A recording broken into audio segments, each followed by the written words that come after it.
Hello friends, welcome to Kannada recipes ಚಾನಲ್ಗೆ ಸ್ವಾಗತ. ನಾನಿವತ್ತು ಹಸಿ ಟೊಮೊಟೊ, ಕಾಯಿ ಟೊಮೊಟೊ ಇಂದ ಗೊಜ್ಜು ಮತ್ತೆ ಚಟ್ನಿ ಮಾಡ್ತಾ ಇದ್ದೀನಿ.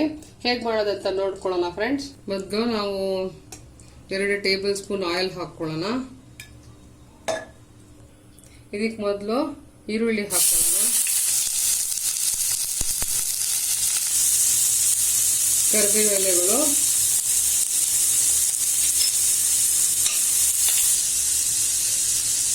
ಹಸಿ ಮೆಣಸಿನಕಾಯಿ ಮೂರು ಹಾಕಿದ್ದೀನಿ. ನಿಮಗೆ ಖಾರ ಬೇಕಂದ್ರೆ ಜಾಸ್ತಿ ಹಾಕೊಬೋದು.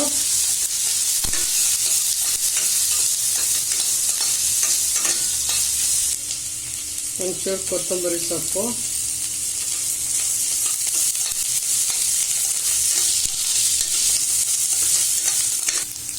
ನಿಮ್ಮ ಟೇಸ್ಟ್ ಪ್ರಕಾರ ಉಪ್ಪು ಹಾಕ್ಕೊಂಬಿಡಿ. ಈರುಳ್ಳಿ ಸಾಫ್ಟ್ ಆಗಿದೆ. ಇದಕ್ಕೆ ನಾನು ಟೊಮಾಟೊ ಅರ್ಧ kg ತಗೊಂಡಿದ್ದೀನಿ. ಈ ತರ ಕಟ್ ಮಾಡ್ಕೊಂಡ್ರೆ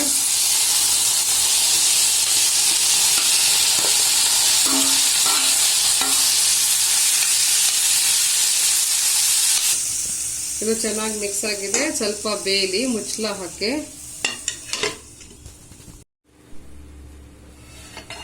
ನೋಡ್ಬೋದು.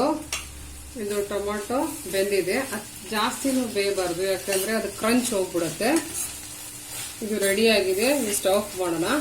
ಈ ಗೊಜ್ಜಿಂದಲೇ ನಾವು ಚಟ್ನಿ ಮಾಡೋಣ. ಸ್ವಲ್ಪ ತಣ್ಣಗಾಗ್ಲಿ ಇದು. ಈ ಗೊಜ್ಜನ್ನ ನಾನು ಮಿಕ್ಸರ್ಗೆ ಹಾಕ್ಕೊಂತೀನಿ. ತಣ್ಣಗಾಗಿದೆ.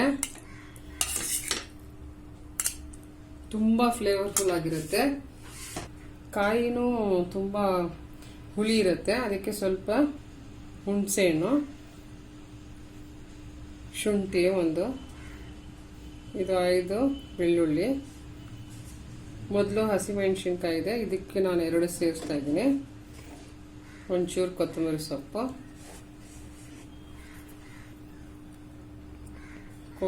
ಸೊಪ್ಪು, ಆಮೇಲೆ ಇದು ಕಡಲೆ ಬೀಜ 1 ಟೇಬಲ್ ಸ್ಪೂನ್.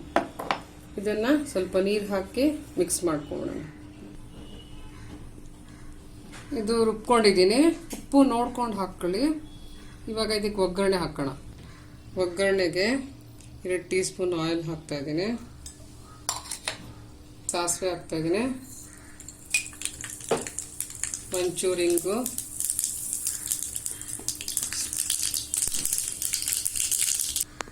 ಚಟ್ನಿಗೆ ಒಗ್ಗರಣೆ ಹಾಕೋಣ. ಚಟ್ನಿ ರೆಡಿ ಆಗಿದೆ. ಹಸಿ ಟೊಮಾಟೊ ಗೊಜ್ಜು ಮತ್ತೆ ಚಟ್ನಿ ರೆಡಿಯಾಗಿದೆ. ನೀವು ಈ ತರ ಮಾಡಿ ಫ್ರೆಂಡ್ಸ್. ವೀಕ್ಷಿಸಿ ಕನ್ನಡ ರೆಸಿಪೀಸ್. Thanks friends.